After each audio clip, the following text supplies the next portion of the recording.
यह शादी नहीं हो सकती। वह हाथ नचाती अंदर दाखिल हुई। एक पल को वहां सन्नाटा छा गया। वह कमजोर सी लड़की अंदर दाखिल हुई तो उसका हुलिया देखकर सब सन्न रह गए और कानों पर हाथ रखते आंखें फैला ली। यह निकाह नहीं होगा, हरगिज नहीं हो सकता। कौन हो तुम? दाजी की कड़क आवाज गूंजी। स्टेज पर मौजूद सभी अपनी अपनी जगह खड़े हुए थे। मीर यह निकाह नहीं कर सकता क्योंकि यह मेरे होने वाले बच्चे की माँ है। उफ, कुछ गलत बोल गई तो उसने अपनी जवान दांतों तले दबा ली। यह किसे पकड़ के ले आए हो? यह तो सारा प्लान चौपट कर देगी। हानिया ने अपने पास खड़े रियाम के कान के पास झुकते हुए धीरे से कहा, जो अब माथा मल रहा था और खुद भी उसकी बात पर हैरान था। वह मीर मेरे होने वाले बच्चे का बाप है। वह फौरन अपनी बात सही करते हुए बोली। उसकी बात पर सबने मीर की ओर सवालिया निगाहों से देखा,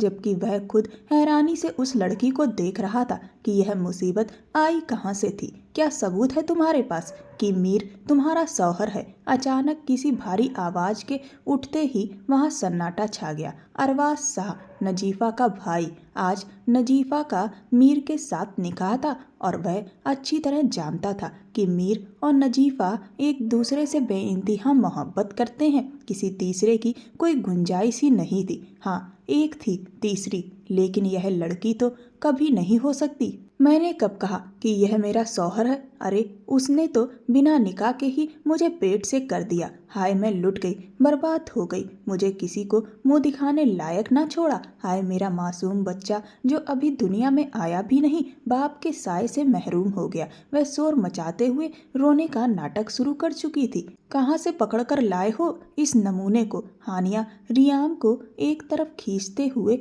दांत पीस कर पूछने लगी।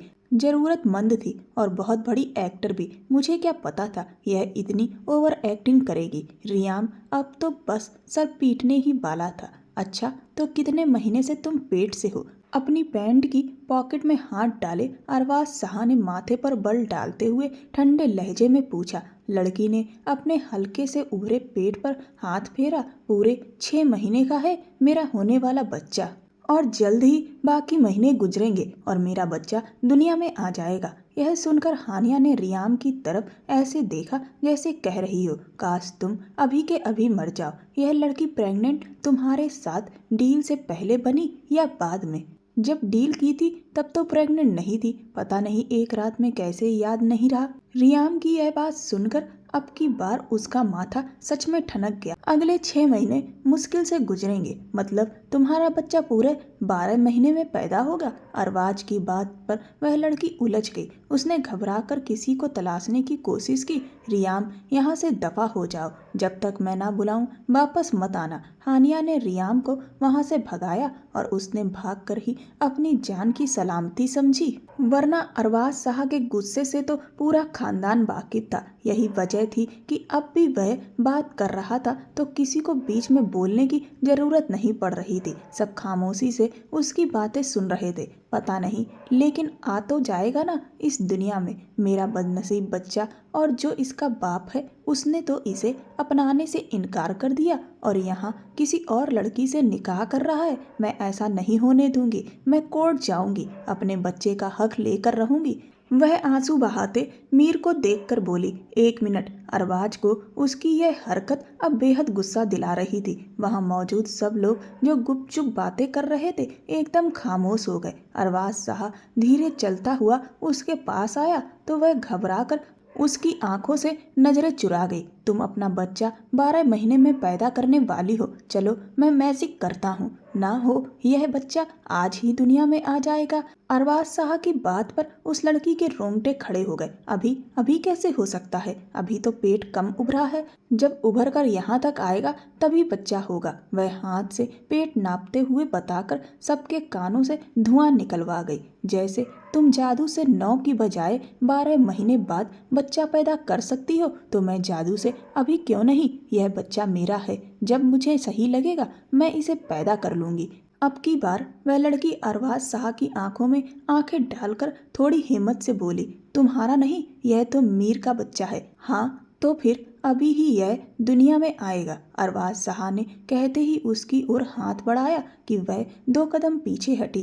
पागल हो गए हो क्या? एक औरत के साथ, वह भी प्रेग्नेंट, इस तरह की बेइज्जती कौन करता है? इस बार वह वहां मौजूद लोगों से हमदर्दी लेने की कोशिश करने लगी, लेकिन अरबाज शाह के आगे कौन हिम्मत कर सकता था कि बीच में बोले। बच्चा तो आज बाहर आकर ही रहेगा। अरबाज शाह ने अपनी शर्ट के कफ खोले, बाजू मोड़े और उस लड़की की तरफ बढ़ा जिसका नाम तक किसी ने पूछना गवारा नहीं किया था। उस खूंखार शख्स को अपनी ओर आते देखकर वह लड़की उल्टे कदम पीछे लेते ही एकदम मुड़ी और वहां से भागने लगी कि 2 नौकरानियों ने अरबाज शाह के एक इशारे पर उसे तुरंत पकड़ लिया। वह खुद को छुड़ाने की हर मुमकिन कोशिश कर रही थी, पर नौकरानियां भी किसी मर्द से कम नहीं थी। छोड़ो मुझे पागलों, वह अपनी तीखी जबान का पूरा हुनर दिखा रही थी। चलो, खुद इस बच्चे को बाहर निकालोगी या यह काम भी मैं करूं? अरबाज शाह उसके बिल्कुल सामने खड़ा ठंडे लहजे में बोला। अब उस लड़की को हार माननी पड़ी। ठीक है, दूर खड़े रहो, मेरा बच्चा मैं खुद पैदा करूंगी। वह दूसरी ओर मुड़ी और अपने कपड़ों में से एक छोटा सा कुशन निकालकर सबके सामने रख दिया। सभी ने मुंह पर हाथ रख लिया। सारा झूठ खुल गया, वह भी चंद मिनटों में। मौलवी साहब, निकाह शुरू करें, अरबाज ने वहीं से ऊंची आवाज में कहा, जबकि उसकी पैनी नजरें सामने खड़ी उस छोटी सी लड़की पर थीं, जो यह तक नहीं जानती थी कि वह किससे पंगा ले बैठी है। वह नजर बचाकर निकलने ही वाली थी कि सोहेल, इस लड़की को कैद खाने में डाल दो। कैद खाने में? नहीं, मैं नहीं जाऊंगी। असफीरा ने तो अब सच में राहत की सांस ली थी जब वही 2 नौकरानियां उस लड़की को कसकर पकड़ती हुई एक मोटे से गार्ड के बीच लेकर चल पड़ी। छोड़ो मुझे पागल औरतों, कोई है, कोई इंसान, मुझे बचाओ। वह फिर अपनी नौटंकी शुरू कर चुकी थी। उफ, कहाँ फंस गई मैं। उसे वहां से ले जाया जा चुका था। भैया, नजीफा फौरन आगे बढ़कर अरबाज शाह के सीने से लग गई तो अरबाज शाह ने मुस्कुराकर उसका सर सहलाया। Thank you Arbaaz. मीर ने भी उसके पास जाकर शुक्रगुजारी भरे लहजे में कहा, मैंने जो कुछ किया अपनी बहन की खातिर किया। मीर ने उसके चेहरे पर अभी अपने लिए नाराजगी देखी थी। वह ऐसा ही था, एक बार किसी भी बात को लेकर नाराज हो जाता तो फिर कम ही किसी की सुनता था, और उसकी नाराजगियां तो हमेशा लंबी ही हुआ करती थी। मौलवी साहब ने निकाह शुरू किया और बहुत ही बेहतरीन तरीके से निकाह मुकम्मल हुआ। चारों तरफ मुबारकबाद का शोर उठ गया और अब दावत का दौर था। सभी मेहमान खाने में मशगूल थे, जबकि मीर और नजीफा स्टेज पर बैठे एक दूसरे से हल्की फुल्की हंसी मजाक कर रहे थे। पास मौजूद कजिन्स भी उन्हें छेड़ रहे थे। वैसे आपस की बात है नजीफा, अगर वह लड़की जो कह रही थी वो सच होता तो तुम्हारा क्या रिएक्शन होता? हानिया ने अचानक बात में आग लगानी चाही। वहां मौजूद सभी कजिन्स चुप होकर उसकी तरफ देखने लगे। जो बात हो ही नहीं सकती उसे कहने का क्या फायदा हानिया? नजीफा ने मुश्किल से खुद को संभालते हुए कहा, हाँ ऐसा तो है,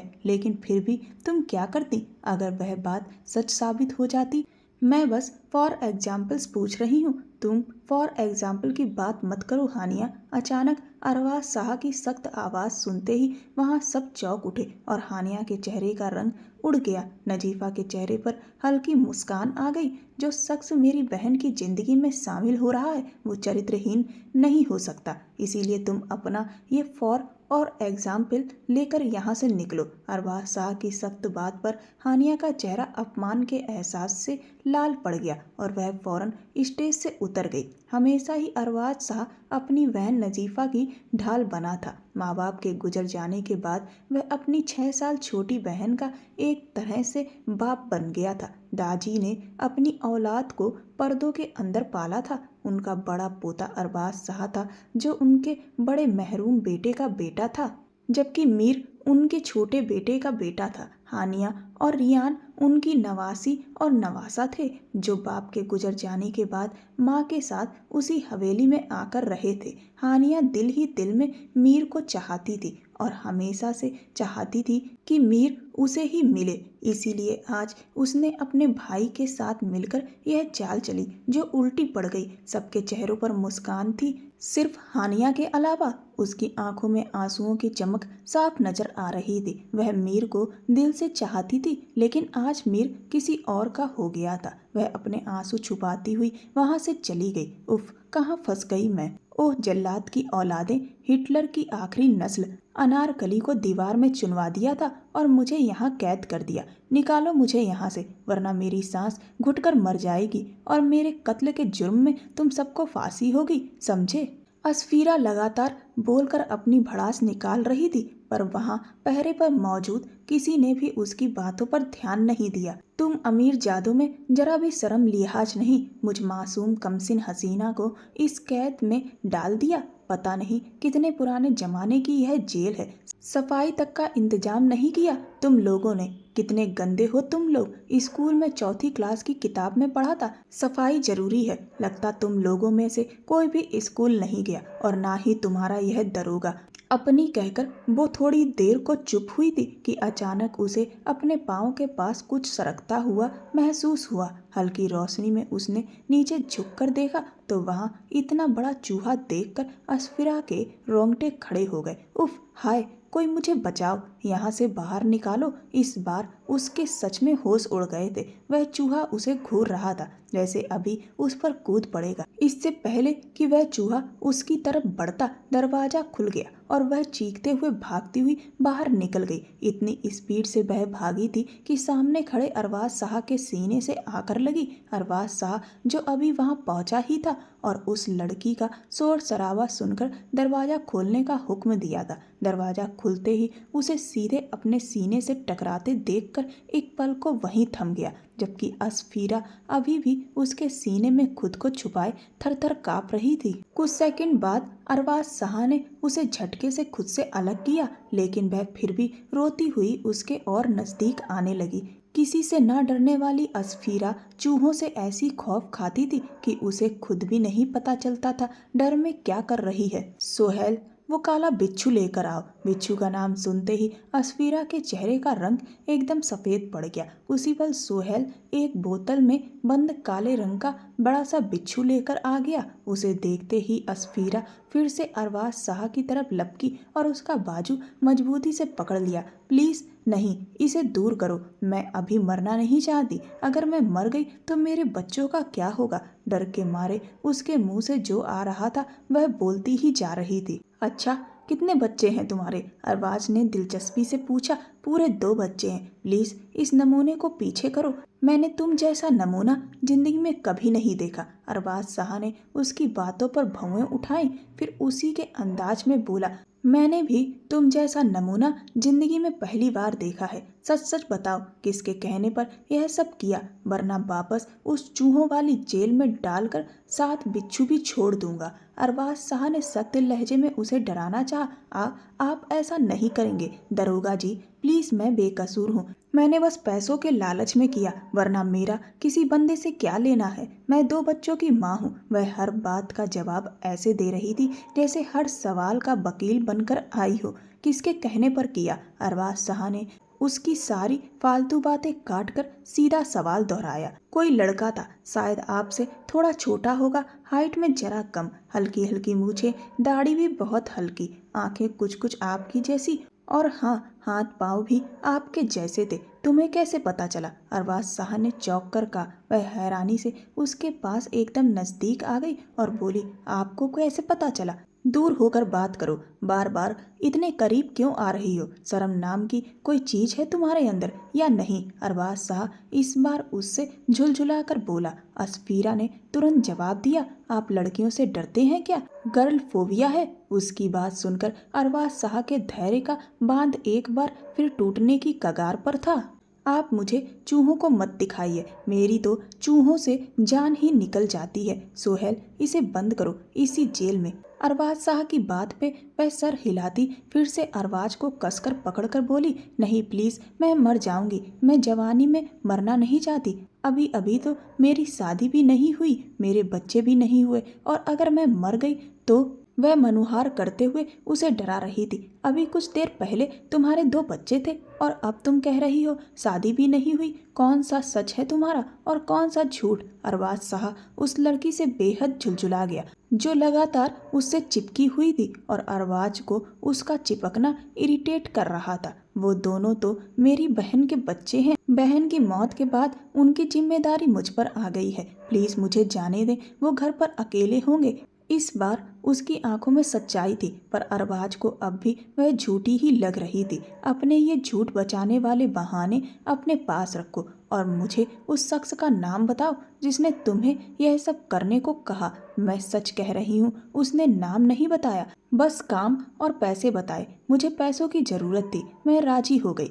वह तेज लहजे में बोली, मतलब तुम ऐसे नहीं बताओगी। सुहेल, बिच्छू इसके ऊपर छोड़ दो। सुहेल हुक्म का गुलाम था, फौरन डिब्बा खोला। असफीरा की चीखें आसमान तक चली गईं। उसने अरबाज का हाथ इतनी कसकर पकड़ा कि अरबाज झुलझुला उठा। यह लड़की आखिर थी क्या? तुम दूर रहो मुझसे। वह जबरदस्ती उसे बाजू से पकड़कर पीछे करने लगा। बिच्छू उसकी आंखों के बिल्कुल सामने था। वह कांपती हुई फिर से उसका हाथ पकड़ गई और लड़खड़ा गई। इससे पहले कि वह जमीन पर गिर जाती, उसने उसे थाम लिया। उसे अपने सामने लाकर उसका मासूम चेहरा देखने लगा, जो देखने में तो मासूम लग रहा था पर हकीकत में पूरी शैतान थी। पता नहीं अस्फीरा कहाँ रह गई। इतनी देर तो उसने कभी नहीं की। उसने 4 साल के जुड़वा बच्चों अहद और जोया को खाना खिलाकर मुनज्जा के साथ सुला दिया था। मुनज्जा उनकी पड़ोसन थी और अस्फीरा की सबसे अच्छी दोस्त। आज वह मुनज्जा को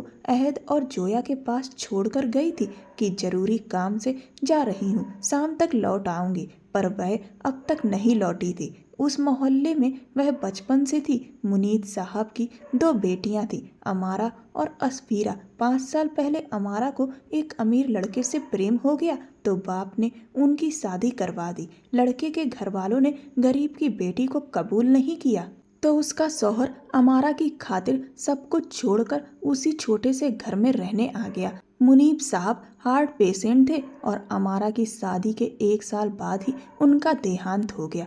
अमारा के शौहर ने दामाद का फर्ज निभाया, पर तकदीर ऐसी क्रूर निकली कि एक दिन अचानक 3 साल के जुड़वा बच्चों जोया और अहद को छोटी सी अस्फीरा के पास छोड़कर वह खुद दुनिया से चले गए। उनका एक्सीडेंट हुआ था। वह वाकई एक्सीडेंट था या किसी की सोची समझी साजिश, कौन पता करवाता। अस्फीरा के पास इतने पैसे भी नहीं थे कि वह घर का खर्च चला सके। अपनी पढ़ाई भी अधूरी छोड़ दी। उसे अभिनय का शौक था, कॉलेज में एक्टर के नाम से मशहूर थी और फिर एक दोस्त के साथ उसे किसी छोटे मोटे विज्ञापन में काम मिला, लेकिन उसमें कहाँ गुजारा होना था। फिर भी वह कुछ ना कुछ करके पैसे कमा लेती। वह अपने दोस्त के साथ ही थी जब उसे रियाम मिला और उसके दोस्त ने उसे रियाम से मिलवाया। उसने उसे नाम तो नहीं बताया, लेकिन जो काम करने को कहा था, पहले तो अस्फीरा ने इनकार कर दिया, लेकिन फिर अच्छी खासी रकम मिल रही थी तो वह मान गई।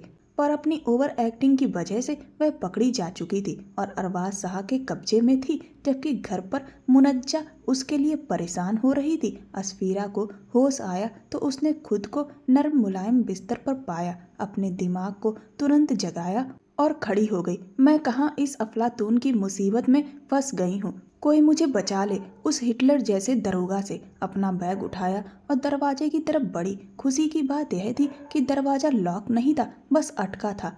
अब रुकना नहीं है, बस भागना है यहाँ से। मुझे अपने बच्चों के पास वापस जाना है। ना जाने अहद और जोया क्या कर रहे होंगे। उन दोनों मासूम बच्चों के लिए ही उसने यह सब किया था। उसके पास और कोई रास्ता नहीं था। वह वहां से चुपके चुपके निकली और मेन गेट तक पहुंच गई, पर वहां सख्त पहरा देखकर उसने अपने माथे पर हाथ मार लिया। वह तुरंत एक और कार्डबोर्ड की तरफ जाकर छुप गई।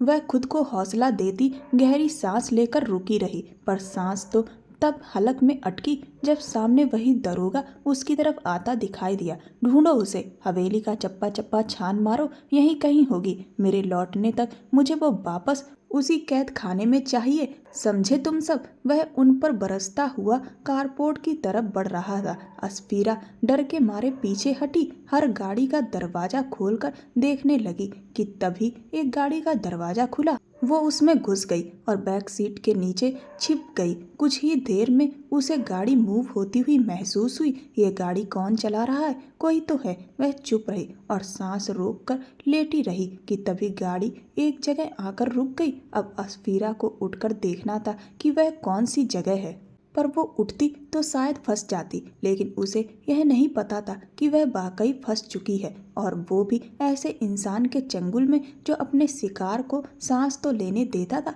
लेकिन फिर उसे आखिरी सांस तक तड़पने के लिए छोड़ देता था। जैसे ही गाड़ी रुकी, वह इंतजार कर रही थी कि थोड़ा सा वक्त गुजरे और वह गाड़ी से निकलकर फरार हो जाए, लेकिन अचानक ही दरवाजा खुला और अरबाज शाह ने उसे खींचकर गाड़ी से बाहर निकाला। वह बौखलाई हुई मुश्किल से खुद को संभालते हुए गाड़ी से टकराई और गुस्से में अरबाज का कॉलर पकड़ लिया। दोनों की नजरों का टकराव फिर से हुआ। अरबाज ने उसके हाथों की गिरफ्त की तरफ देखा जो उसके कॉलर पर जमी हुई थी, और फिर एक नज़र सामने खड़ी लड़की पर। हाथ हटाओ। लहजा बेहद सख्त था। अस्फीरा ने फौरन हाथ पीछे खींच लिए और अगले ही पल सामने की बिल्डिंग देखकर उसके रोंगटे खड़े हो गए, क्योंकि सामने कोई और जगह नहीं बल्कि पुलिस स्टेशन था। मतलब वह उसे पुलिस के हवाले करने आया था। एक जेल से निकालकर सीधा दूसरी जेल? नहीं नहीं, यहाँ नहीं। वह बेकाबू होकर कांप गई।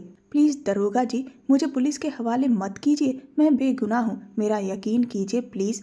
वह अब रो रही थी। उसे अंदाजा नहीं था कि वह इतनी बुरी तरह फंस जाएगी कि पुलिस स्टेशन तक पहुंच जाएगी। तो उस शख्स का नाम बता दो जिसके कहने पर तुमने यह सब किया। इस बार अरबाज का लहजा थोड़ा नरम था। मैं नाम नहीं जानती, लेकिन सामने आया तो पहचान लूंगी। वह तुरंत आंसू पोंछते बोली। पहली बार अरबाज शाह को उसकी बात में सच्चाई महसूस हुई। अपने घर का पता बताओ, अभी तुम्हें ऐसे नहीं छोड़ा जा सकता। कल तुम मेरे घर आओगी और उस व्यक्ति का स्केच बनवाओगी। अरबाज की आदत थी कि वह किसी भी मामले में जड़ तक पहुंचे बिना चैन नहीं लेता, और यह मामला तो उसकी बहन से जुड़ा था, उसकी बहन की खुशियों से जुड़ा था, तो वह कैसे छोड़ देता। आज अगर वह इस मामले की तह तक पहुंच जाता तो आने वाले वक्त में उसकी बहन की जिंदगी खुशियों से भर सकती थी, वरना जिस आदमी ने उस लड़की को किराए पर भेजा था वह आगे चलकर उसकी बहन का घर बर्बाद करने के लिए कुछ भी कर सकता था। इसीलिए उसने दुश्मन तक पहुंचने का फैसला किया, और सामने खड़ी लड़की की उसे सख्त जरूरत थी। मैं बनवा दूंगी, जो कहोगे कर दूंगी, पता भी बता दूंगी, बस जेल मत भेजिए। वह पुलिस स्टेशन देखकर सचमुच डर गई थी। गाड़ी में बैठो, अरबाज ने आदेश दिया। अब गाड़ी उसके घर की तरफ बढ़ चुकी थी। सिक्योरिटी गार्ड वाली गाड़ी भी पीछे पीछे चल रही थी। उसके बताए एड्रेस पर गाड़ी रुकते ही अरबाज भी नीचे उतरा और अस्फीरा के इशारे पर वह उस घर में दाखिल हुआ। उफ, अस्फीरा, कहाँ रह गई थी तुम?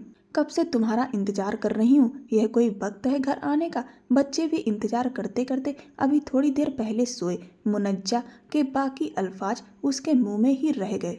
जब अस्फीरा के साथ एक खूबसूरत और दिलकश मर्द को अंदर आते देखा तो उसकी पर्सनालिटी देखकर एक पल को मुनज्जा दंग रह गई। इतना खूबसूरत मर्द अस्फीरा के साथ क्या कर रहा था? अस्फीरा ने एक नज़र उसकी तरफ डालते हुए फिर अरबाज शाह को देखा। शुक्रिया मुनज्जा, मैं देख लेती हूँ बच्चों को। मेरी मदद करने का बहुत शुक्रिया, बस मैं आ गई हूँ, अब तुम जा सकती हो।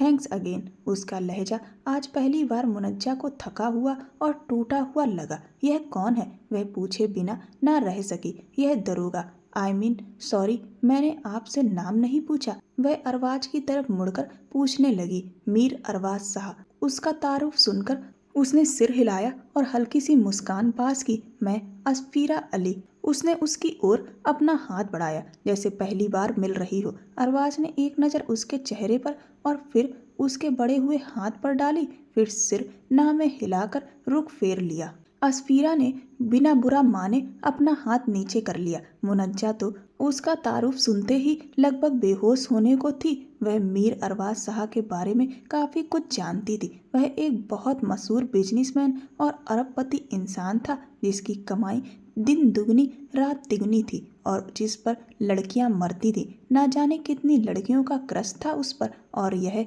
बात असफीरा नहीं जानती थी। और अगर जानती भी होती तो उसके सादे दिल को कोई फर्क नहीं पड़ता। मिस्टर मीर अरबाज शाह, अगर मेरे बच्चे जाग रहे होते तो मैं ज़रूर आपसे उनकी मुलाकात करवाती, लेकिन अब तो वो सो रहे हैं। तो आप जाएं, मैं कल आपकी हवेली में आ जाऊंगी और वह स्केच भी बनवा दूंगी। Good night, bye, take care. दरवाजा उस तरफ है। असफीरा ने एक ही सांस में सब बोल डाला। उम्मीद करता हूँ इस बार कोई गड़बड़ नहीं होगी, वरना इस बार तो छोड़ दिया, अगली बार सीधा जेल भेज दूंगा। वह सख्त लहजे में बोलता हुआ पलट गया, जबकि अपने 2 गार्ड्स को उसके घर के पास ही उसकी रखवाली के लिए छोड़ गया। यह तुम्हें कहाँ से मिल गया? मुनज्जा ने हैरत से पूछा। मेरी बदकिस्मती कि यह मुझे मिला।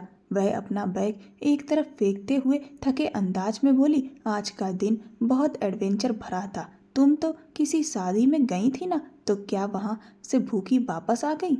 मुनज्जा की बात पर असफीरा का जी चाहा कि वह उसका गला दबा दे। तू जा यहाँ से, असफीरा ने हाथ जोड़कर कहा। हाँ हाँ, जा रही हूँ। आहत को बुखार था, दवा दे दी है, पर अगर सुबह तक नहीं उतरा तो हॉस्पिटल ले जाना। मुनज्जा मुंह बनाती बाहर निकल गई। असफीरा ने बाहर का दरवाजा लॉक किया और अंदर वापस आ गई। अपनी थकान और डर को दबाते हुए वह आहत के पास जाकर परेशान सी बैठ गई और उसका माथा चेक करने लगी। अभी तो हल्का गर्म था, लेकिन उसे नहीं पता था कि अगर रात को उसका बुखार बढ़ गया तो वह क्या करेगी। इतनी कम उम्र में 2 छोटे छोटे बच्चों को अकेले संभालना बहुत मुश्किल काम था, पर वह हिम्मत हारने वालों में से नहीं थी। 1 साल से वह उन बच्चों को अपने पंखों तले छुपाए उनकी हिफाजत कर रही थी, और आगे भी उसका पूरा इरादा था कि वह उन बच्चों को अच्छे से अच्छा खिलाए, पहनाए और एजुकेशन दिलवाए। वह वहीं उनके पास बैठी बैठी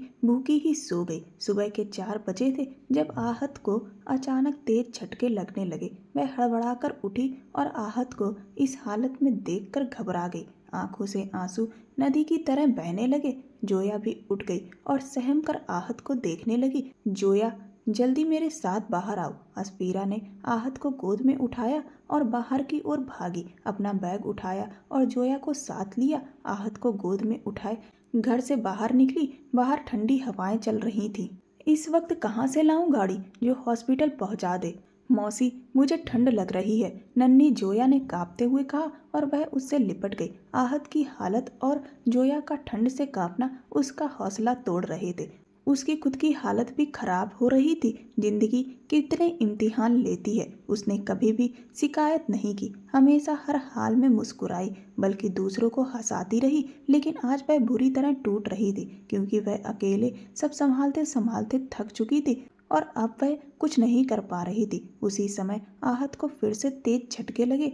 जोया, मेरी जान, जल्दी चलो, भैया को हॉस्पिटल ले जाना है। असफीरा का एक मन किया कि मुनज्जा की फैमिली को फ़ोन करके मदद मांगे, लेकिन उसके बाबा की सख्त तबीयत को देखते हुए वह उन्हें परेशान नहीं करना चाहती थी, इसीलिए किसी को बुला नहीं सकी। अरे बेटा, क्या हुआ? सामने से एक अंकल गुजरे जो शायद टहलने जा रहे थे। वो असफीरा को इस हालत में देखकर तुरंत रुक गए। अंकल प्लीज़ मेरी मदद कीजिए, मेरी आहत को ना जाने क्या हो गया है। अभी वह इतना ही बोल पाई थी कि अचानक एक गाड़ी उसके पास आकर रुकी और एक शख्स बाहर निकला। उसने आहत को असफीरा की गोद से लिया और गाड़ी में डाल दिया। असफीरा और जोया भी उसके साथ गाड़ी में बैठ गई। गाड़ी सीधा हॉस्पिटल की ओर भागी जा रही थी। रात को अरबाज शाह काफ़ी देर तक एक अहम प्रोजेक्ट पर काम कर रहा था, जिसकी वजह से वह देर से सोया था। लेकिन सुबह सुबह उसके गार्ड का फ़ोन आया तो वह फौरन उठ बैठा। फ़ोन के दूसरी तरफ से जो खबर मिली उसने उसे तुरंत बेचैन कर दिया। उस बच्चे को जितनी जल्दी हो सके हॉस्पिटल पहुंचाओ, 1 मिनट भी देर मत करना। उसके आदेश मिलते ही गार्ड ने उन्हें गाड़ी में बिठाया और हॉस्पिटल की ओर रवाना हो गया। अरबाज साहब भी तेजी से तैयार हुआ और बाहर निकला। अरे बेटा, इतनी सुबह सुबह कहाँ जा रहे हो? दाजी ने पुकारा। दादी, जरूरी काम है, आता हूँ, वह जल्दी से कहते हुए गाड़ी की ओर बढ़ा। गाड़ी में बैठते ही ड्राइवर ने तेजी से गाड़ी आगे बढ़ा दी। आहत का इलाज हो रहा था। अस्फीरा बाहर एक बेंच पर बैठी आंसू पोंछते हुए जोया को सीने से लगाई थी। वह बहुत ज्यादा घबराई हुई थी, यहाँ तक कि उसने एक बार भी उस शख्स से नहीं पूछा कि वह कौन है और क्यों उनकी मदद कर रहा है। उस वक्त उसका सारा ध्यान सिर्फ आहत पर था। तभी उसने अरबाज शाह को आते देखा तो वह घबरा गई। आप? मैं भागी नहीं, सच में मेरा बच्चा वहाँ। वह तुरंत घबराकर खड़ी हो गई। रिलैक्स, मैं जानता हूँ। पहली बार वह उससे नरमी से बात कर रहा था। डॉक्टर उस बच्चे का इलाज कर रहा है, अभी तक कुछ बताया नहीं। उसके गार्ड ने आकर उसे जानकारी दी। अरबाज शाह के इशारे पर वह एक तरफ हो गया। अरबाज शाह की नज़र उस बच्ची पर पड़ी जो डरी सहमी अस्फीरा से चिपकी हुई थी। शायद वह उसे सोते में ही उठाकर लाई थी। खुद अस्फीरा की हालत भी उस वक्त बहुत दयनीय लग रही थी। कल जिस हाल में वह उसे मिली थी उसकी तुलना में आज वह बहुत ज़्यादा टूटी और सहमी हुई लग रही थी। इधर आओ, वह उस बच्ची को अपने पास बुलाता हुआ एक बेंच पर बैठ गया। जोया ने अस्फीरा की ओर सवालिया नज़रों से देखा। अस्फीरा ने आंसू पोंछते हुए सिर हिलाकर उसे अरबाज शाह के पास जाने की इजाज़त दी।